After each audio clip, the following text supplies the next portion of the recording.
Los biocombustibles son combustibles no fósiles producidos a partir de materia orgánica, en su mayoría cultivos agrícolas. Los tipos principales son el etanol, producido a partir de azúcares y almidones con caña de azúcar, remolacha azucarera o maíz, y el biodiesel, producido a partir de semillas de plantas oleaginosas o productoras de aceite como la colza, la palma africana, soya, higuerilla o jatropha. Otra denominación son los biocombustibles de primera generación, producidos a partir de hidratos de carbono originados en cultivos alimentarios, y los de segunda generación que se producen a partir de aceites vegetales no alimentarios, como la higuerilla y el piñón. En el día de hoy haremos énfasis en estos dos cultivos. Nos encontramos con el señor Carlos Andrés Palacio, quien es el director técnico en Colombiana Biocombustibles, y vamos a empezar hablando de este tema tan importante en agricultura que son los biocombustibles. Bueno, Carlos, vamos a contarle a los televidentes qué hace Colombiana Biocombustibles. Germán, Colombiana Biocombustibles es una empresa que viene desarrollando un proceso de producción de biodiesel a partir de cultivos oleaginosos que no compitan con seguridad alimentaria, cultivos que producen aceite que no son comestibles. Ese es principalmente nuestro trabajo. Venimos evaluando y desarrollando materiales de higuerilla y de jatropha. Ambas son especies rústicas, ambas son especies de acá de la región y tienen esa gran bondad que son grandes productoras de aceite sin ser comestibles. Vamos a empezar entonces hablando ya del tema pues del biodiesel. ¿Por qué aparece el biodiesel en el mundo? La historia del biodiesel es, digamos, un poco larga. Biodiesel nació antes de que naciera el diésel fósil, el ACPM. Por allá hace unos 130 años el señor Rudolf Diesel inventó un motor que funcionaba con aceite de maní. Este proceso desapareció en el mundo cuando empezó a producirse el petróleo. Cuando empezó a explotarse petróleo, desapareció la producción de biodiesel o de aceite combustible, pero hace unos pocos años, los últimos 10 años, cuando empieza a haber una crisis por la producción de combustible fósil en el mundo y por el calentamiento global, el mundo vuelve a mirar lo que ya se conocía. Así como los primeros motores no funcionaron con gasolina sino con alcohol y los primeros motores diésel no funcionaron con diésel fósil sino con aceite, pasados 100 años el mundo tuvo que pensar exactamente en lo mismo. En el inicio de los motores que habían funcionado con alcohol y con aceite regresaron a lo mismo. Entonces nace la era de los biocombustibles, logrando que sean autosostenibles, que se puedan autoproducir estos combustibles, y nacen esas dos líneas, uno alcoholes para motores a combustión por chispa, motores a gasolina, y el biodiesel que es para motores por explosión por compresión o motores de ACPM. Esa es la historia de los combustibles o los biocombustibles, pero cogen mucha fuerza a partir de la firma del protocolo de Kioto, en la cual a partir del 1 de enero del 2008 los países firmantes de este protocolo están obligados a hacer una mezcla inicialmente del 5% algunos, otros del 10%. Colombia tiene una reglamentación muy clara y muy favorable para los biocombustibles. Hablando específicamente de biodiesel, Colombia genera una ley que exige una mezcla del 5% para el 1 de enero del 2008, cosa que no se logró cumplir porque no había quien la produjera. Una mezcla del 10% para el 1 de enero del 2010, que estamos hablando de en pocos meses tendríamos esa exigencia, y una mezcla del 20% para el 1 de enero del 2012. Esto es un incremento doble, 5, 10, 15 en solamente 6 años de tiempo. Eso nos pone en una gran posibilidad a los agricultores de poder producir biocombustibles y tener un mercado inmenso. Bueno, hemos oído hablar mucho de que los cultivos para biodiesel están desplazando la agricultura. Háblenos un poco de eso. En Colombia no se ha dado todavía esa realidad, pero pasará. Llegará un momento en que pase. Colombia todavía tiene una gran cantidad de área inoficiosa que no se ha utilizado en agricultura, pero de alguna manera no solo ha desplazado en tierra, sino en producto.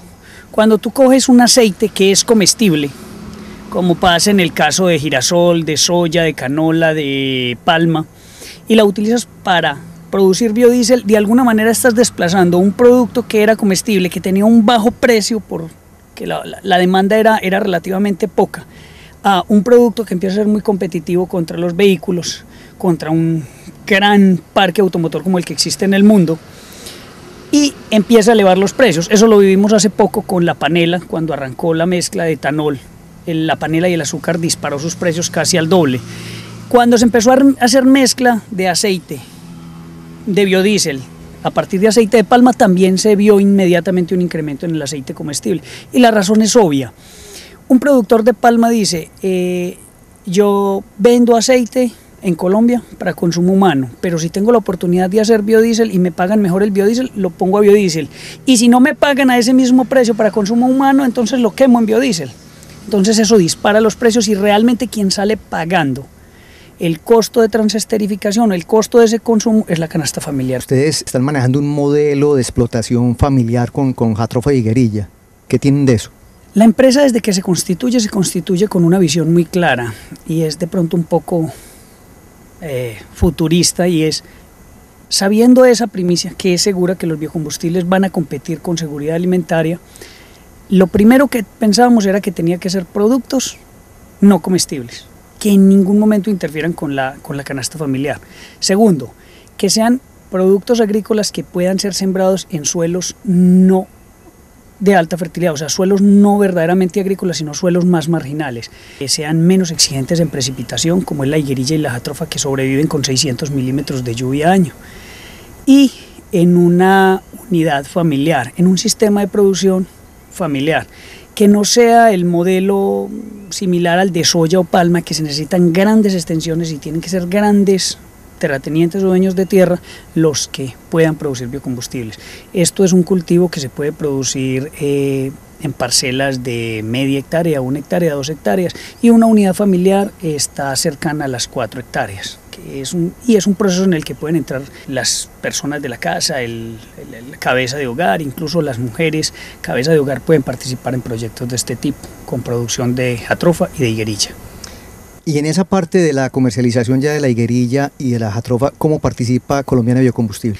Colombiana Biocombustibles en el cultivo, en este proceso de higuerilla y jatrofa, enlaza toda la parte de la cadena, porque fue obligatorio constituirnos en varias partes, en varios eslabones de la cadena, porque no existía como tal la cadena. Inicialmente comenzamos con la importación de unos materiales brasileros de Embrapa, unos materiales ya certificados de una tradición amplia en Brasil. Los probamos acá, escogimos los que mejor se adaptaron a Colombia, ya se están desarrollando con Corpoica materiales para Colombia, cumplen con nuestro ambiente, con nuestro clima y con nuestros agricultores, que no es el mismo tipo de agricultura brasilera, acá es bien diferente. Entonces inicialmente nosotros somos importadores y productores de semilla seleccionada de estos materiales. Esta semilla se pone en manos de agricultores, se les da un proceso de asistencia técnica y estos agricultores luego tienen la garantía de que nuestra empresa compra esa producción. Entonces tiene que haber una secuencia, un eslabonamiento de las cadenas que permita que un agricultor lo que produzca sepa que es de buena calidad, que lo que va a sembrar realmente le va a producir rentablemente, pero que todo lo que produzca está garantizada su venta.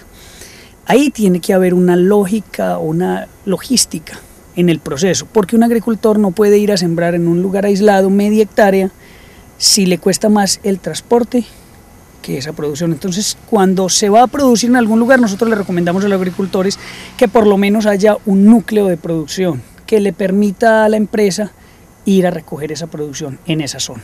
Bueno, esa es una noticia muy buena, pues, porque aquí el cuello de botella es la comercialización. Ustedes son fuertes en higuerilla y jatrofa, ¿no? ¿Por qué no vamos a mirar ya la parte de cultivo para que miremos ya higuerilla y jatrofa individualmente? Perfecto, Germán, vamos a ver.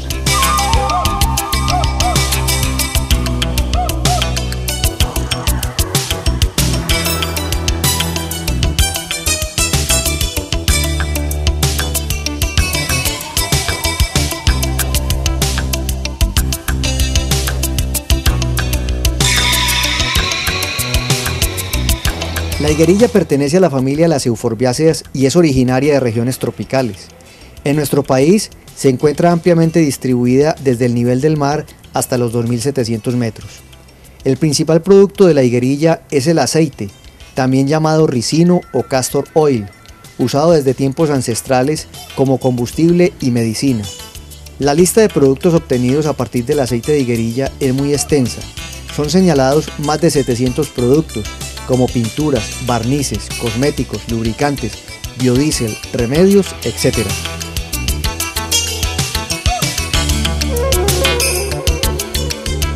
Nos acompaña la ingeniera agrónoma Paula Andrea Díaz. Ella maneja aquí en Colombiana Biocombustible la parte de investigación. Y vamos a hablar un poco del tema de higuerilla y de jatropha, cuáles serían como los requerimientos mínimos de cultivo. Bueno, Paula, contemos a los televidentes cuáles serían como los requerimientos para higuerilla. Bueno, comencemos. Los requerimientos del suelo para la higuerilla son suelos de textura de franco a franco-arenosa.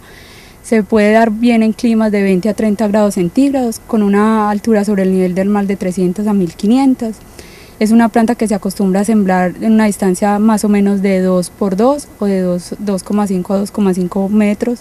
Hay una parte interesante que es los requerimientos de luz de la higuerilla. Cuéntenos cómo es ese requerimiento de luz, de sol. La higuerilla es una planta heliófila, requiere más o menos una luminosidad superior a 1500 horas año.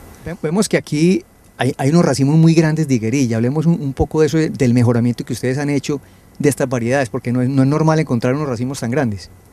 Bueno, nosotros el mejoramiento que hemos hecho lo hemos hecho a partir de materiales nativos y materiales que hemos traído de Brasil. Se ha hecho procesos de selección y hemos llegado a materiales como el que tenemos detrás de nosotros. Son materiales que se busca precocidad, que no tengan dehiscencia. Este es un material semidehiscente, que tenga poca altura, que sea fácil de cosechar y que se dé bien en los climas térmicos. Vamos a ampliar eso de la dehiscencia porque no es una palabra normal para todo el público. Hablemos de la dehiscencia, ¿en qué consiste? Bueno, los frutos que consideramos dehiscentes son frutos que por la temperatura, cuando hay grandes temperaturas, tienen una apertura del grano. Los frutos semidehiscentes tienen una apertura moderada y hay otros en los que ustedes pueden tener todo el racimo. Nosotros buscamos materiales que sean indehiscentes o semidehiscentes para que el agricultor pueda cosechar todo el racimo o al menos que tenga un 70% por encima de madurez. Expliquemos a los televidentes un poco de esos materiales que hay en campo normalmente, que recogen y siembran y otra generación, ¿cómo se maneja el tema ahí de la siembra? O sea, ¿por qué no es conveniente sembrar?